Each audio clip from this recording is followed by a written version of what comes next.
I loved your song, the lyrics. You wrote that song, of course. Yeah, it's our human experience, you know. We're just filled with all of these excuses. Isn't that the truth? All of these things that get in the way. And so today, we're talking this entire month about holy days, holidays. What a perfect time to focus on what we want. I love Robert's song that you played before the meditation. Have yourself a merry little Christmas. And sometimes stuff gets in the way. We've got life's going on, right? We've got financial problems, we've got relationship problems, the world's got some stuff going on. Sometimes it doesn't feel merry, it doesn't feel joyful. And so the whole idea this month is that we get to choose. We get to choose. Because if we're not taking responsibility for the way our thoughts are showing up, and the way we're perceiving our experience, we're not living our best life. And I love what Robert Holden, you see, we have to decide, is it important to me to make the holidays holy? Or am I going to focus on something different? I went to a party last night, a Christmas party, and I didn't know any of the people. It was a family gathering, and one of the women at the party came up to me and said, "Are you the aunt that paid for the girls to go to USC?" And I felt like saying, well, I said no, because I'm not. It was my other sister. But I wanted to say, no, I'm the aunt that the girls think run a cult. But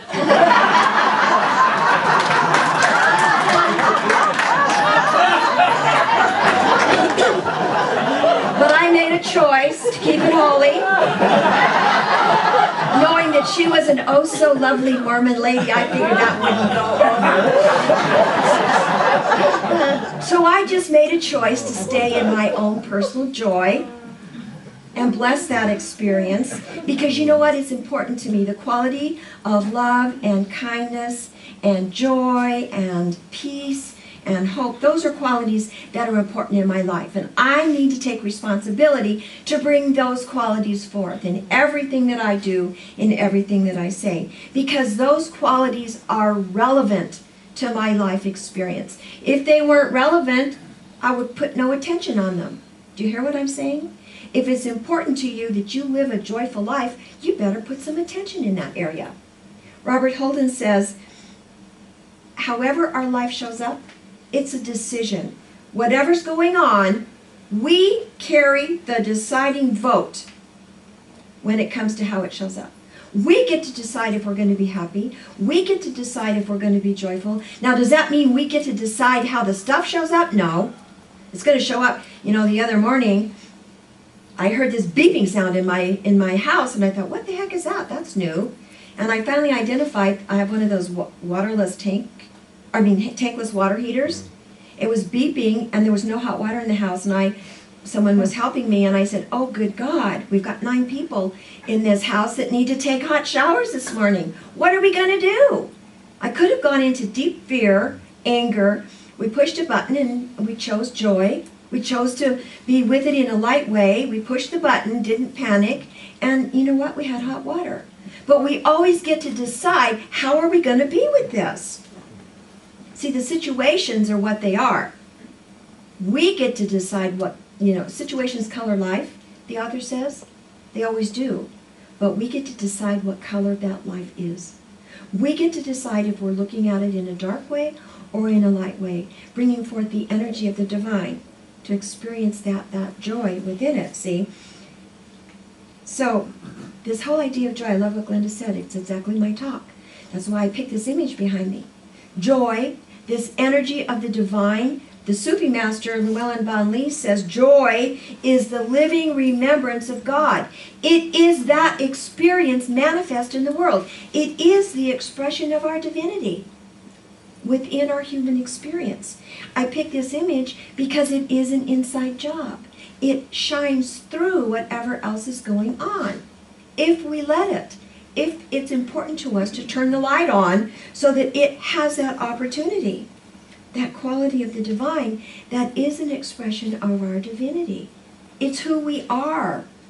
It is the dynamic aspect of our being. It is a quality like love, like peace, peace, like hope, that is the fuel for our human walk in the world. See? And of course we look around at all the stuff. We don't have stuff. All the dramas and all the crises and all the headlines, all this stuff. You see, there's lots going on. But I love what Deepak Chopra says. When we choose joy, when we choose to see life with the color of joy as an important quality, you know what happens? He says it's the prescription. It's the antidote. It's the magic elixir to healing our fear, our sorrow, our worries, our doubts, all the stuff that gets in the way. And yeah, you know what? Just like anything else, it's going to come and go. We're going to feel really joyful 1 minute, and then 2 seconds later, something new is going to happen, and we get to choose again. Choose again. We always are in the mode of choosing again how it's going to show up for us. And so, the big deal is, if we really, really, really tap into that place of joy within, we can actually love the life we're living, even though it might not be perfect the way we'd like to see it. We can actually love it in the moment. A lot of us rain on our own parades. Have you noticed that? We dampen our own joy. We find every reason not to be joyful. It's the buts. It's the if-onlys.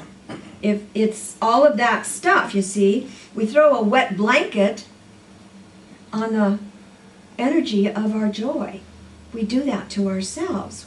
And part of it is because we carry around this hardened crust of our history. All the stuff that's gone on to create the life we're living right now, right? And if we haven't worked through those things, or we're not embracing them, or we're not blessing them and moving on, we're making that the thing we focus on, and we're not focusing on the holiness. We're not focusing on the joy. And it gets in the way.